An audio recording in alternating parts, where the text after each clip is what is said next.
So joining me today is Steve Swart, a Member of Parliament for the ACDP, the Christian Party in the South African government. Steve, welcome. What we'd like to chat with you about is kingdoms in conflict. Tell us a bit about what's happening there.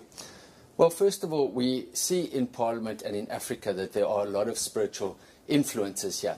And in particular, we see from the majority party the influence of ancestral worship, of rituals.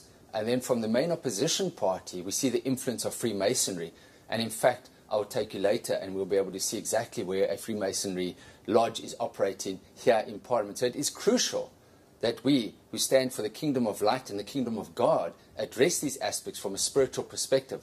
So we, in the African Christian Democratic Party, bring prayer groups and generals of intercession to Parliament so that we can address these issues from a spiritual perspective. For we know that our battle is not against the parliamentarians here, but against kingdoms and principalities that are ruling on high, but we have all authority over those as believers.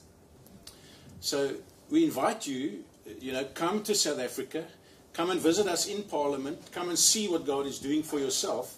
The next thing we want to ask you, Steve, is talk to us about the secrecy bill. Well, those viewers from America will recall the Pentagon Papers and the Watergate scandal, and we in South Africa started to pass similar legislation trying to balance the access to information by citizens with, obviously there are certain interests and military secrets, commercial secrets that need to be kept secret. How does one reach that correct balance? And we drafted what became known as the Protection of State Information Bill, which had the by name of the Secrecy Bill.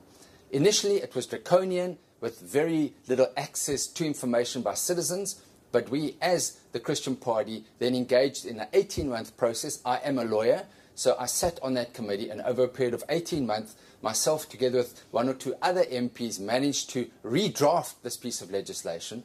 Now, we give thanks to God because we are opposition, we're not in government, and we were able to experience God's favor and persuade the majority party to add new clauses. I, in fact, drafted a whole new chapter in that bill to improve it to the point where it is far better and far more acceptable to the average person in the country and allows significant access to information to protect citizens' rights in South Africa.